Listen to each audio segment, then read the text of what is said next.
The day Ngozi realized she was the only person standing between her family and the cold, empty apartment above the bustling market street of Lagos, she didn't cry. Not then.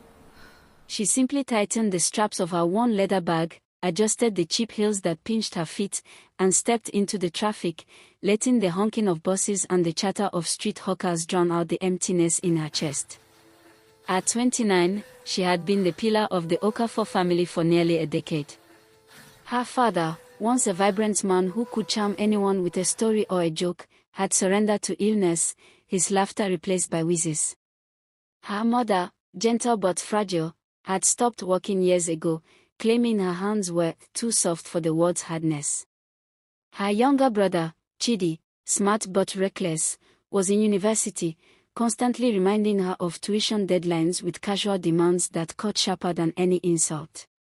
And her younger sister, Ifeoma, full of dreams bigger than their cramped apartment, was convinced Ngozi's life existed solely to fund her ambitions. Ngozi's mornings began before sunrise. She cooked, cleaned, packed lunches, and kissed her family awake with the kind of warmth that hid the bone-deep exhaustion she carried. By 7, she was on a crowded bus heading to her job as a bank clerk, her shoulders stiff from years of bending under responsibility. Her evenings were a mirror of her mornings, except this time, she was alone with her thoughts and a quiet despair that threatened to swallow her whole. She carried money home, bills paid on time, groceries in warm baskets, and smiles for the family who depended on her. Yet no one ever asked how much it cost her to smile. No one asked if she had eaten or slept, if her dreams had quietly died like the wilted flowers in the corner of the living room. It was on one rainy Thursday evening that the first crack appeared. Ngozi returned home to find Ifeoma sitting at the kitchen table, phone in hand, tears brimming in her eyes. "Ngozi," she said, voice trembling. I need more money. The program I applied for in Abuja, they want me to pay upfront, or I lose the scholarship." Ngozi's throat tightened. She had just emptied her own savings account to cover Chidi's rent and medicine for their father. She sat across from Ifeoma, hands clasped over hers. "How much?" she asked, voice calm but brittle. It's 30,000. Ngozi closed her eyes, fingers pressing into her palms as if willing herself to stop feeling. "I can't," she said finally. I really can't." Ifeoma's lips quivered. "You're always saying no. You don't love me, Ngozi. You don't care."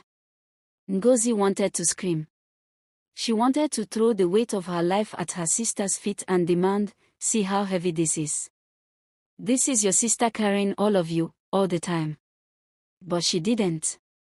She only stood, grabbed her umbrella, and walked out into the rain, letting the drops wash away the anger she couldn't voice.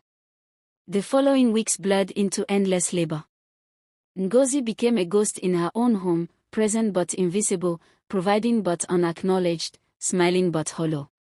At work, she noticed a new teller, a man who moved with casual ease and confidence, joking with colleagues, lightening the atmosphere with small, effortless gestures.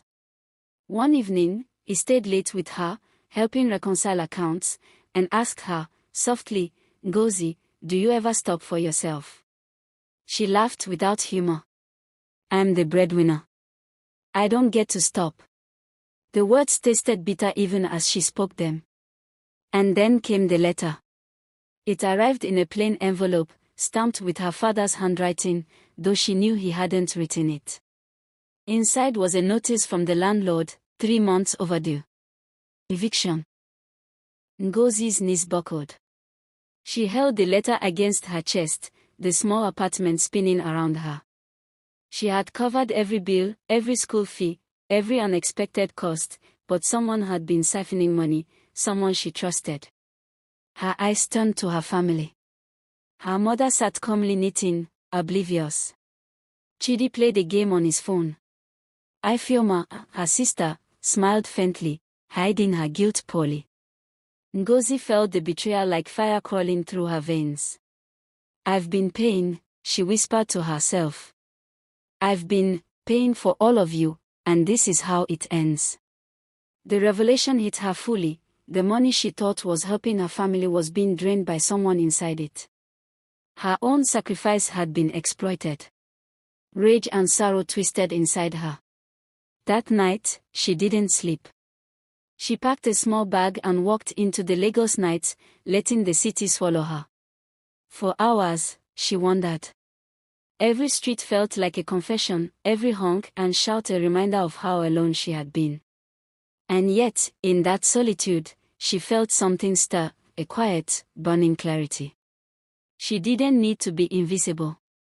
She didn't need to carry their burdens alone. The next morning, Ngozi returned home, not with money, but with resolve. She gathered her family, speaking with the intensity of a storm held in check for too long. She spoke of responsibility, of respect, of love that required reciprocity. And she spoke of herself, her own dreams, her own worth, her own exhaustion. Her words were heavy, uncomfortable, but necessary. For the first time in years, her family heard her, not just the provider, but the person behind the sacrifices. In the weeks that followed, change came slowly. Chidi found a part-time job, Ifeoma applied for scholarships that didn't rely on handouts, and even her mother began helping in small ways, realizing the cost of idleness. Ngozi didn't stop working, but she stopped carrying everything alone.